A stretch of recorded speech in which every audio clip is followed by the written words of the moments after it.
네, 시청자 여러분, 뉴스캐비닛 2부 시작합니다. 저희가 30초 만에 딱 돌아왔어요. 이준우 대변인 모시고 원희룡 캠프에, 원희룡 국민의힘 당대표 캠프에 이준우 대변인 모시고 2부를 시작합니다. 사실 이준우 대변인은 저희가 한 달 전에 모셨었는데 아주 관심이 뜨거웠었어요. 당시에 모셨을 때 아까도 말씀드렸던 그 문다혜 씨 관련 의혹이었잖아요. 문재인 전 대통령의 딸 문다혜 씨와 문재인 전 대통령의 사위 그 서모 씨 관련 의혹에 대해서 아주 일타강사로 저희한테 많은 내용을 알려주셨었는데, 그 문다혜 씨, 그러니까 문다혜 저격수, 그다음에 조국 저격수였던 이준우 대변인이 이제 원희룡 캠프에 왔습니다. 그래서 이준우 대변인과 함께 2부 아주 알차게 한번 시간 보내보겠습니다. 궁금한 게 너무 많아요. 대변인 어서 오세요. 네, 안녕하세요. 이준우입니다. 안녕하십니까. 네, 반갑습니다. 한 달 만에 출연하셨는데 그때는 문다혜 조국 저격수로 이제 출연을 하셨는데 이제는 그렇죠. 대변인으로 나오셨어요. 제가 저격수로 많이 좀 언론에 알려지다 보니까 제가 이제 저격 전문가인 줄 아는데 사실은 그 여러 가지 일을 했던 것 중에 이제 그게 많이 알려졌을 뿐이지 제가 뭐 여러 가지 다 잘합니다. 대변인 역할도 잘하고 논평도 잘하고 뭐 정책 같은 거 말할 것도 없고요. 제 입으로 말하기 좀 그러지만 그래서 제가 저격만 잘한 건 아니다라는 걸 보여주기 위해서 이번에 대변인으로 변신을 했습니다. 다 잘하는 더 많은 다 잘하는 이준우다 뭐 이런 얘기인 것 같은데 당시에 이제 예전에 국민의 미래였잖아요. 국민의힘의 이제 위성 정당 그 국민의 미래 대변인으로 활동도 하시고 그러셔가지고 대변인 전문인 것 같은데 이번에 그 대변인 수락 배경이 좀 궁금해요. 원희룡 전 장관이 어떤 식으로 연락을 주셨는지, 그 다음에 만나고 뭐라고 말씀을 하셨는지. 이게 참 제 입으로 말하기 그렇습니다. 그렇지 않아요.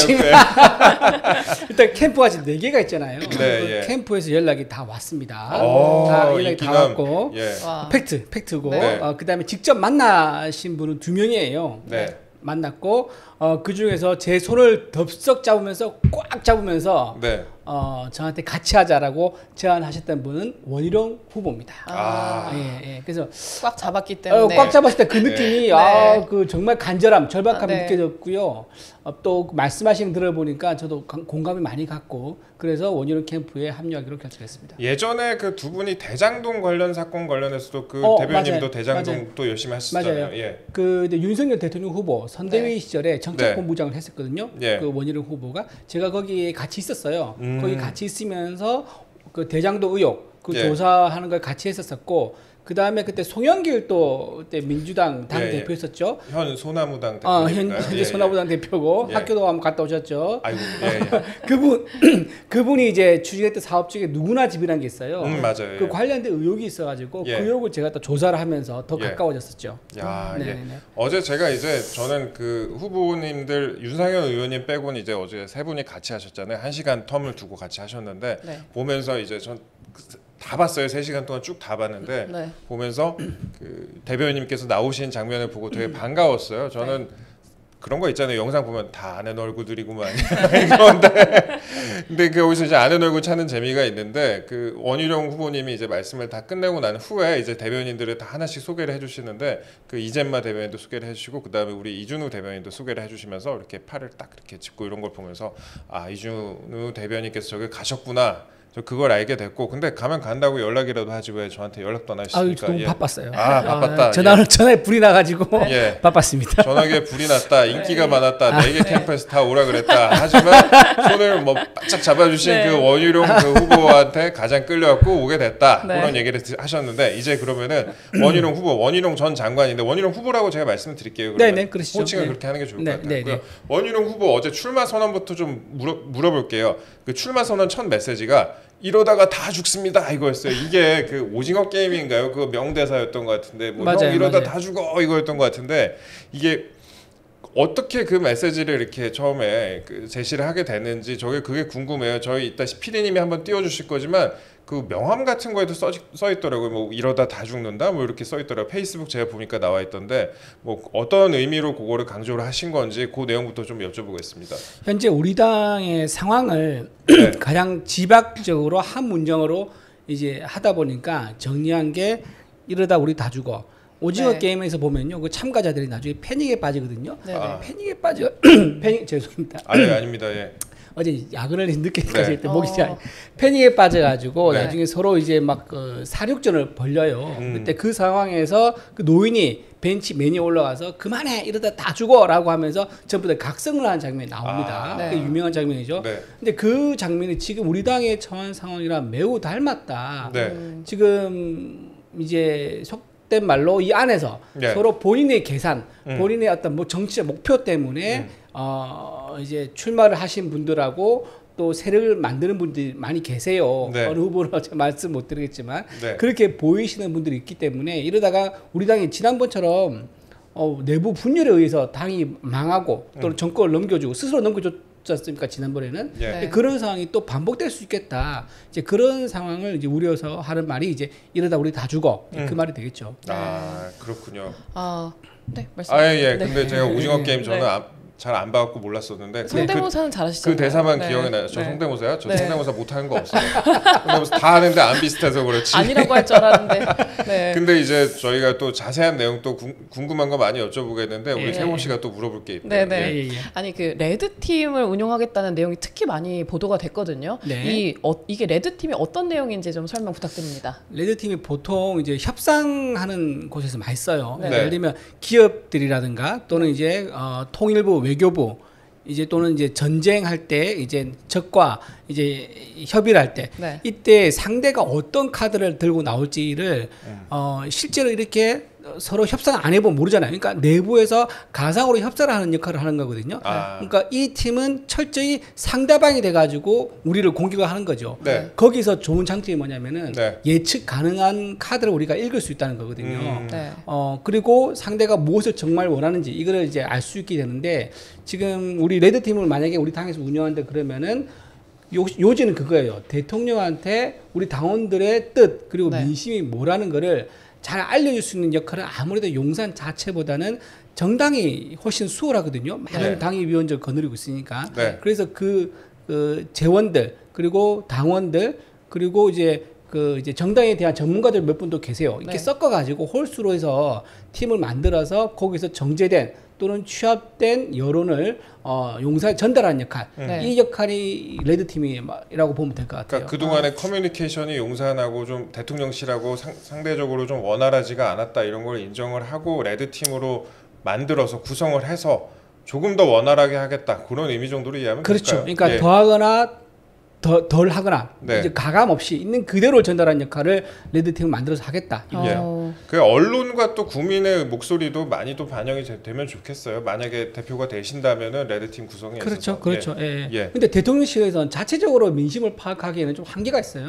대통령 주변에 계신 분들이 전부 다 이제 대통령의 어떤 지시라든 철학에 몰두되어 있다 보니까 거기에 반하거나 결이 다른 거를 용기 있게 보고하기 좀 어려운 면이 있습니다. 또 인사권자가 바로 위에 또 대통령이기도 하니까 그래서 정당에서 그 역할을 잘할 수 있는 거죠. 레드팀 역할을. 어저께 또 기사를 보니까 보통 이런 식으로 많이 프레임을 잡는 것 같아요. 그 나경원 후보의 경우에는 비윤 후보, 그 다음에 또 한동훈 후보의 경우에는 반윤 후보가 또 됐어요. 그 다음에 그 원희룡 후보의 경우에는 친윤 후보. 그렇죠. 이런 식으로 분류가 되는데. 친윤, 비윤, 반윤 이렇게 딱 정확하게 나눠지죠. 세 개로 나누는데 친윤 후보 맞습니까? 당연하죠. 가장 친윤 후보고요. 지금 사실 윤상현 후보도 친윤 후보로 할 수 있겠죠. 윤상현 후보도 윤 씨잖아요. 그렇죠. 죄송합니다. 재미가 없었어요. 친윤 후보로 이제 가장 선명하다고 할 수 있고요. 특히 대중성을 갖춘 친윤 후보는 아무래도 윤상현 후보보다는 원희룡 후보가 훨씬 대중성이 있죠. 그리고 경험도 많습니다. 윤상현 후보는 국회의원만 5선을 했고요. 물론 이제 그 인천 지역에서 이제 5번 5선하면서 무소속으로도 나오셨기 때문에 굉장히 이제 지역 내에서 역량이 있으신 분이죠. 능력 있죠.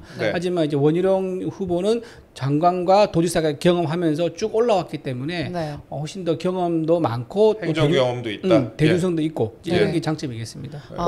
어제 출마 선언문을 보니까 그 한 전 위원장은 27분인데 원 전 장관님은 상당히 짧았어요. 5분 정도, 5분도 안 됐던 것 같은데 그 이유가 혹시 있을까요?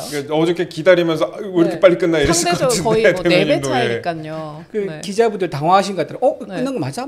이런 것 같은데 그 출마 선언문을 네. 그 직접 쓰셨어요. 아. 직접 썼고요. 예. 다른 이제 우리 참모들 스태프들이 몇 가지 아이디어는 주죠. 아이디어는 예. 주지만 본인이 싹 뒤집어 가지고요. 예. 본인이 직접 간결하게 썼고요. 아. 저는 이제 한동훈 이제 후보가 한 8천 몇백 자, 8,700자, 8,718자, 그다음에 원희룡 후보가 699자, 나경원 후보가 2,156자. 네. 그렇죠. 8,700자, 2,000 몇백 자, 그다음에 700자 이렇게 되는데 저는 이 이제 양이 상징적으로 보이도 생각해요. 네.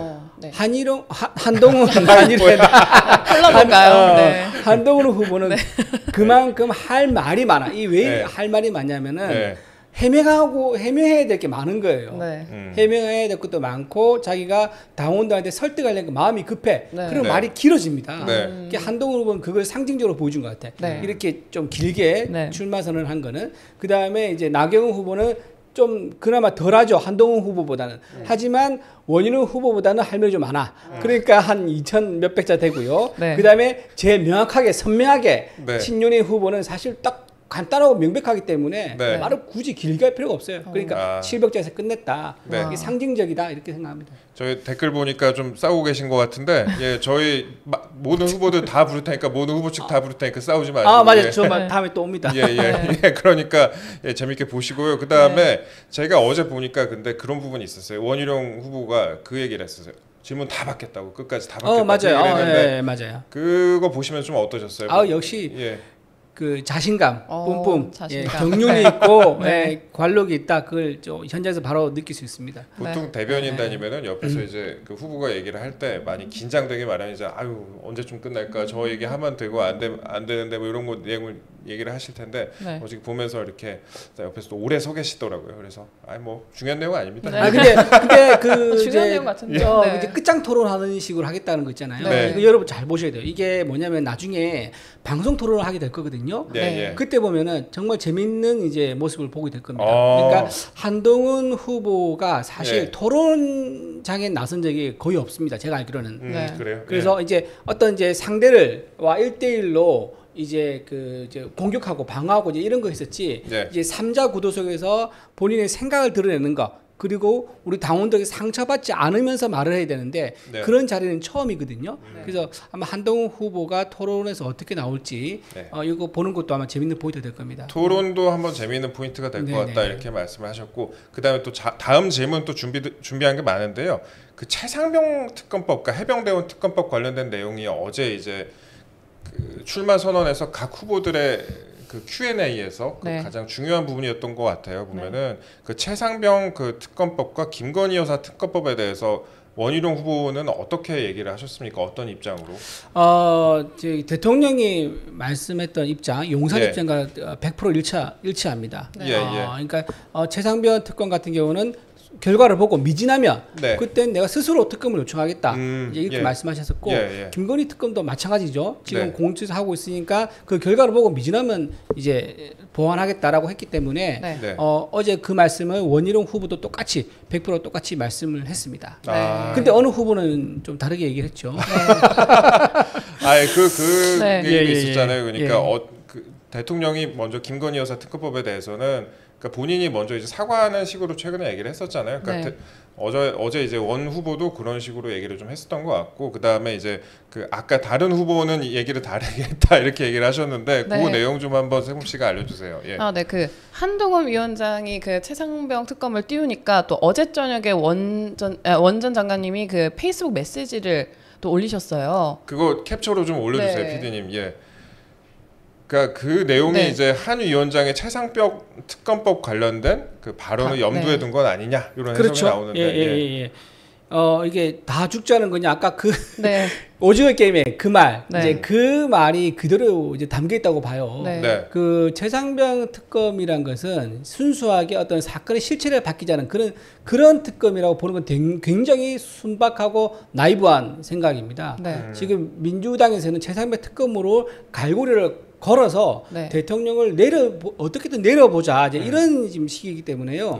지금 그거를 우리가 받아서 하자라는 거는 사실 우리 스스로가 말하기에는 우리 당 내에서 나올 목소리가 맞나 싶을 정도로 너무 좀 너무 이제 상반된 네. 어떤 그 메시지 같더라고요 보니까는.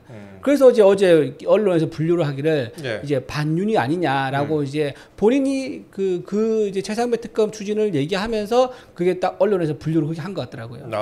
그래서 이제 역료해졌다. 뭐 대통령을 결국에는 이제 위기에 빠뜨릴 수도 있는 그 민주당의 주장에 대해서 약간 동조하는 것 아니냐 이런 식으로 보셨다는 그렇죠. 거죠. 그리고 지금 그렇게 말이 나온다면 이게 왜 위험하냐면요. 연장선상에서 그 다음 스텝도 그러면 민주당과 같이 뭐라 해야 되나 손을 뭐 잡고 뭔가를 도모할 수 있겠다. 그러니까 예를 들면 임기 단축 개헌이라든가 탄핵이라든가 이런 위험성까지 내포하고 있는 메시지가 아닌가라는 이제 판단이 드니까 아마 이제 반윤으로 이제 분류되는 그런 이제 워딩으로 이제 잡힌 것 같더라고요. 그리고 또 원 후보께서 그 어제 백브리핑 중에 윤 대통령과 한 위원장의 전화 통화에 대해서 설명을 하셨는데요. 그 이제 재밌는 얘기인데 그 이제 엘살바도르 그게 특사 갔다 왔잖아요. 엘살바도르 갔다 왔는데 갔다 와서 이제 외교 성과 특사 보고를 하지 않습니까? 그 자리에서 이제 만찬을 하셨는가 봐요. 식사를 하면서 여러 가지 얘기했는데 자기가 알고 보니까 제일 늦게 간 거야. 윤상현 후보, 나경원 후보는 이미 왔다 가서 식사도 하고 갔는가 봐요. 근데 그 얘기를 들은 거예요. 듣고 나서 본인도 이제 이런저런 얘기하고 나왔죠. 근데 나중에 그날인가 뭐 하여튼 그날 전날인가 해가지고 전화가 왔다는 거예요. 그래서 한동훈 후보가 이제 그 비서실장 정진석 실장이요? 정진석 대통령 비서실장 전화를 해서 제가 전당대 출마합니다라고 얘기했더니 비서실장이 나한테 하는 것보다는 내가 전달한 것보다는 본인 직접 대통령한테 말씀드린 게 예인 같다라고 해서 다시 한동훈 후보가 윤통한테 이제 전화를 해서 출마합니다라고 이제 얘기를 했었다고 합니다. 그런 과정이 있었다. 그거를 어저께 이제 간단히 설명을 하신 거죠. 질문이 들어오니까 설명을 한 거죠. 그렇죠. 질문이 들어오고 설명을 한 건데 뭐 그거는 이제 팩트죠. 그게 팩트가 아니면 이제 명예훼손 될 수 있기 때문에 팩트만 얘기한 거고. 그 상황을 보면은 조금 그래도 한동훈 후보가 먼저 손을 내미는 건 본인이 어려워하는 것 같아요. 보니까는 본인이 손을 내밀 수 있는 자신 있으면 윤통한테 직접 전화할 수 있잖아요. 그런데 그것도 비서실장 통해서 얘기를 했다가 이제 권유를 받고 직접 전화를 하고 만나지도 않고 이렇게 되니까 좀 아직도 거리가 좀 본인이 내적으로 준비가 안 돼 있는 것 같다는 생각이 들어요. 그런데 뭐 한 후보는 또 그런 식으로 얘기를 했어요. 뭐 사적인 친소 관계로 선거를 하냐 이런 식으로 이제 말씀을 또 하신 것 같아요. 근데 우리 전당대회 당대표 후보는 공적인 자리잖아요. 공적으로 만날 수 있는 거죠. 지금 나머지 후보도 다 공적으로 만났잖아요. 그게 사적으로 만난 게 아니거든요. 근데 그거를 사적이라고 이제 약간 평가하는 거는 좀 안 맞는 것 같아요. 알겠습니다. 그리고 또 원외대표로서 그 한계가 있다는 지적도 많지 않습니까? 요거에 대해서 어떻게 생각하십니까? 그 원외 그 당 대표가 굉장히 선례가 굉장히 많아요. 그리고 나경원 후보도요. 나경원 원외 때 전당대회 2번 출마하셨어요. 그리고 또 이번에 원내에 대해서 다시 또 나오는 거죠. 그렇기 때문에 원외 원내는 그 의미가 없는 거고 더군다나 원외 인사라 하더라도 원희룡 후보는 지금 나온 후보 중에서 가장 경력이 화려하죠. 이제 그런 분이기 때문에 그 원희룡 후보한테 원외 인사라는 그런 부분은 사실 이제 좀 안 맞는 그런 말 같아요. 원외 인사가 아니라 원씨니까 원인사. 그래서 우리 캠프 이름이 원팀이에요. 원팀. 원희룡의 원.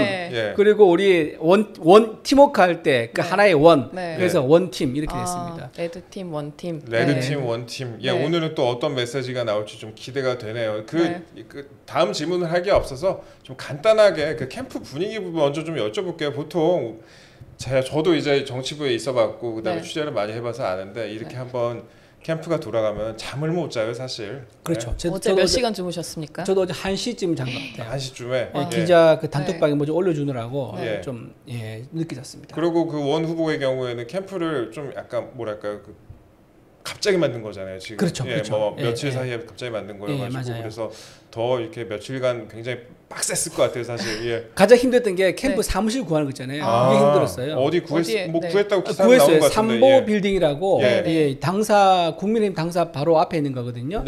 하여튼 어렵게 구했습니다. 이제 다른 캠프들은 네. 괜찮은 데가 있어요. 명당이 있습니다. 맞아요, 명당이 있어요. 뭐 대사빌딩, 대알빌딩, 극동 VI빌딩 이런 세 개 빌딩이 좀 가장 유명하죠. 근데 이제 보통 계약할 때 커피 프랜차이즈 보면은 커피 프랜차이즈 들어왔을 때 다른 커피 그 프랜차이즈 안 들어온다는 계약 조건 걸려 있는 것처럼 그 전당대 캠프가 들어오면요 다른 후보 캠프는 안 받는다는 계약을 다 해요. 그러니까 좋은 데는 이미 다 선점해 있으니까 우리가 못 들어가더라고요. 그렇게 찾다 보니까 삼보 빌딩이라고 조금 낡긴 했는데 어렵게 지금 구해가지고 아마 오늘 계약할 것 같아요. 삼보 빌딩도 나름 명당 아니에요? 예전에 보면은 그러니까 그런 게 있어요. 대통령을 배출한 빌딩, 그다음 뭐 누구를 배출한 빌딩 그러는데 사실 또 배출한 빌딩에서 누가 떨어지기도 하고 그래갖고 그래요, 뭐 맞아요. 떨어지고 전반적으로 몇 승 몇 패 이런 건데 또 재밌는 게 그 어떤 그 건물의 또 다수를 갖고 계신 그 아주 그 건물주님 유명하신 거기 분이죠. 유명하신 분이 계세요. 지금 살아 계시나 모르겠는데 그 여러 개를 갖고 계신 분도 있어가지고 저는 그런 걸 볼 때마다 역시 여의도의 기운이란 거는 뭐 중요하지 않은 내용입니다. 잠깐 샛길로 샜는데 다시 또 들어가겠습니다. 그러면 야당과 협치는 하지만 무릎 꿇지 않겠다 이렇게 또 얘기를 하셨어요. 이거는 또 어떻게 봐야 되는 메시지입니까? 이거는 우리 원희룡 후보밖에 할 수 없는 얘기입니다. 그래요? 협치는 하지만 무릎을 꿇지 않겠다. 지금 그 아까 잠깐 말 좀 생략한 부분 조금 보완해서 이제 충분히 말씀하세요. 엮어서 얘기하면요. 아까 원외 우리가 당 대표가 되는 부분을 얘기했었잖아요. 근데 지금 사무총장 어제 했던 중요한 말 중 하나는 뭐냐면 당 대표가 되면은 지금까지 전부 다 원내 사무총장이 있었어요. 그러니까 뺐지. 다 현역들의 사무총장이 있었는데 이번에는 원외 사무총장을 처음으로 도입하겠다. 원외란 것은 배치가 아니잖아요. 밖에 있는 당의 그 사무실에 당의 위원장이거든요. 원내 따로 원외 따로 하겠다는 거예요? 아니면은 원외도 상관없다. 원외, 아마 원외 사무총장을 지금 얘기하시는 거고요. 별도의, 그렇죠. 별도의 따로 뭐 원내 나누지 않고요. 원외도 괜찮다. 원외를 이제 모시고 오고 이게 뭐를 노리는 거냐면 수도권을 노리는 거예요. 우리가 수도권에서 참패를 했지 않습니까? 근데 완전 참패했잖아요. 그죠, 완전 참패합니다. 지금 수도권에 있는 수많은 원외 당의 위원장들이 있어요. 이 사람들이 지금 굉장히 패닉에 빠져 있고 우울감에 빠져 있단 말이에요. 희망을 주려면 이 원외 인사 중에서 역량 있는 사람을 뽑아가지고 상시적으로 조직을 관리하고 당원 교육도 시키고 할 수 있는 이런 이제 다음 지방선거와 대선을 준비할 수 있는 어떤 터전을 닦는 거 이걸 상시적으로 운영하도록 해야 된다. 그래서 원외 사무총장은 우리가 영입하자 이제 이 말을 한 거고요. 아까 무슨 질문이 뭐였죠? 무릎 꿇지. 무릎 꿇지 않겠다. 네네네. 옛날에 그 기억나십니까? 그 소장파로 분류되셨어요. 독수리 오영재라고 해가지고 아주 활발하게 그때 주목도 많이 받고 이랬었는데 남원정이었죠. 남원정 유명했었죠. 추억의 남원정입니다. 재민이 때 나왔던 근데 그때 그분의 어떤 이제 다듬어진 그때 당시 경험과 역량이 그대로 이어지는 것 같아요. 남원정이 이제 장점이 뭐냐면 당에 이제 아주 박근혜 이제 후보 당 대표된 시절이 그랬었는데 아주 이제 원탑에서 일사불란하게 당이 운영되고 있었거든요. 그때 이제 중간에 브레이크를 걸어주고 옳은 소리를 하고 견제구를 날렸던 게 남원정이에요. 그러니까 그리고 또 당에서 의총열어서 뭔가 결정할 때 또 참여해서 또 그 투표도 하고 의사도 이제 개진하고 했었거든요. 이제 이럴 때 보면은 이제 딱 그런 게 나와요. 그러니까 이제 견제도 하지만 이제 협치도 확실하게 하는 이제 이런 데에서 본인 과거 경력에서 이미 검증이 된 거죠. 이제 그런 부분들이 아마 당 대표가 되면은 용산과 관계가 아마 아주 원활하게 누구보다 신의 속에서 원활하게 이루어질 거고 또 상대편인 우리 민주당 당대표라든가 조국 당대표에 대해서는 어느 누구보다도 아주 강경하게 아마 대응을 하는 만만치 않은 당대표가 될 겁니다. 사실 계양구에서 같이 붙었었잖아요. 이재명 대표하고. 그렇기 때문에 아까 뭐 대변인 말씀하신 것처럼 뭐 강경하게 대응할 수도 있을 것 같다. 그런 생각도 드네요. 맞아요. 그게 뭐 사실 그때 뭐 굉장히 세게 했었잖아요. 이재명은 싫어하겠죠. 많이 싫어하겠죠. 이재명 대표는. 개양 시즌 2가 되는 것 같은데 그렇게 되면은 뭐 이번에는 또 결과가 어떻게 될지 모르겠지만 아무튼간에 뭐 저희는 항상 그 나온 그 게스트께 뭐 좋은 일이 됐으면 좋겠다. 우리는 항상 그런 말을 하잖아요. 그러니까 오늘은 저희는 아주 대변인님께 아주 뭐 좋은 기운 많이 받아가시라고. 저희 방송 나오시면 캐파가 굉장히 커지십니다. 게스트분들이. 맞아요, 지금 맞습니다. 통계적으로 그래서요. 다른 분들도 많이 나오시길. 그러면 저희가 또 이제 질문이 몇 개 안 남았으니까 또 요 얘기를 한번 드릴게요. 그 다른 후보에 비해서 원 후보는 어떤 게 장점이다. 아까 이제 뭐 행정 경험 같은 것도 얘기를 하셨는데 한번 간단하게 한번 말씀 좀 부탁드릴게요. 예. 그분이 이제 걸어오신 길이 아주 좀 사실 평범하지 않은 인생이 처음부터 시작됐었어요. 예약이 돼 있었죠. 그 수석이었잖아요. 그렇죠. 제주도에서 이제 아주 뭐 우리나라에서 도서지방에서 사실 그런 경우 잘 없는데 학력고사 수석을 해가지고 서울대 법대에 들어갔고요. 나중에 1학년 때는 학생 운동하다가 제적이 돼요. 2학년 1학기 때. 그래서 학교에서 자른다고 할 때 그 제주도에서 올라오신 많은 이제 선배들이 학교에 찾아서 단원을 했어요. 이런 이제 인재를 학교에 제정하기 좀 곤란하다. 근데 그게 학교에서는 어쨌든 유기정화인가 아마 받았을 거예요. 근데 본인이 이제 거기서 또 각성하고 돌아오셔가지고 이제 절치부심하셔가지고 이제 사법고시에 또 수석을 또 하셨죠. 그 예전에 제가 기사 보니까 그런 것도 있었더라고요. 인천의 부평공단에서도 뭐 공단에서 맞아요. 공단에서 경력이 있어요. 자기 신분을 속이고 들어가서 이제 일도 하고 그랬었죠. 언더커버로. 그렇게 해서 이제 걸어온 길이기 때문에 언론에 이미 20살 넘어서부터 주목을 많이 받으셨어요. 그리고 검사하시다가 검사 짧게 1년밖에 안 했습니다. 그리고 변호사 하셨었고 나중에 이제 그 이회창 때 거예요. 이회창 대표 시절에 인재 영입으로 당에 들어와가지고 소장파로 활동하면서 본인도 나중에는 이제 선거에서 안 돼가지고 안 돼서 이제 제주도에 내려갔었죠. 인천 목동에서 양천구, 인천이 아니라 저기 그 양천구 목동 거기가 이제 자기 지역구 있었습니다. 거기서 이제 선거 잘 하셨었고 국회 3선 하셨었고 나중에 제주도 내려가서 8년 동안 제주도지사 하셨었고 그리고 돌아와서 이제 국토부 장관도 하시고 이렇게 이제 본인 걸어온 인생 자체가 이제 정치인으로서 두루두루 갖춰야 될 남들이 부러워할 만한 그런 역량과 스토리를 가지고 있는 서사가 있는 후보이기 때문에 어느 당 대표보다도 아마 국민들이 이분이 보여주는 어떤 당 운영 능력, 당 대표에서 보여주는 역량 이거에 대한 기대감을 많이 가지고 있을 거라고 생각이 들어요. 그리고 또 소문에 의하면 워낙 유명하신데 또 이런 일이 있을 때 집에 안 들어가고 사무실 라꾸라꾸에서 주무실 이준우 것으로 대변인이 제가 소문이 자자하던데요. 잘 아시죠, 기자님도. 대변인님 뭐. 소문이 광화문까지 났습니까? 그 사무실에 지금 좁아서 아마 제가 라꾸라꾸 펴놓고 이제 살 것 같지는 않은데 이미 그걸 또 구상을 하셨나 봐요. 아니 평수도 보시고. 아니. 여쭤보니까 그러는데 제가 그 사무실에서 락갈락고 보고 야전 침대 놓고 뭐 한다고 그러잖아요. 그 상황을 좀 봐야겠어요. 근데 지금 현재는 그렇게 뭐 그런 상황 아닌 것 같은데 좀 이제 선거가 고조되면은 그때는 이제 그럴 수 있죠. 24시간 비상체제 들어가지고 락갈락고에서 이제 먹고 자고 하면서 바로바로 대응을 하도록. 그렇게 해야 될 날이 올 수도 있을 것 같습니다. 제가 오늘 그리고 일정을 보니까 그 국민의힘 이제 초선 행사가 오늘 열려요. 초선 의원 행사가 열리는데 보니까 그 초선 의원 공부 모임 주최 토론회에 나경원, 윤상현 의원, 그다음에 원희룡 그 후보, 다 후보로 하겠습니다. 나경원, 윤상현 후보, 그다음에 원희룡 후보, 그다음에 한동훈 후보도 아마 참석을 하시는 것 같은데. 참석한다더라고요. 여기 이제 토론회에 참석을 하시는데. 그 초선 의원들이 지금 40 몇 분인가 계시잖아요. 44분인가 그 정도 계시는 것 같은데 또 초선의 표심을 얻는 것도 중요할 것 같습니다. 제일 중요하죠.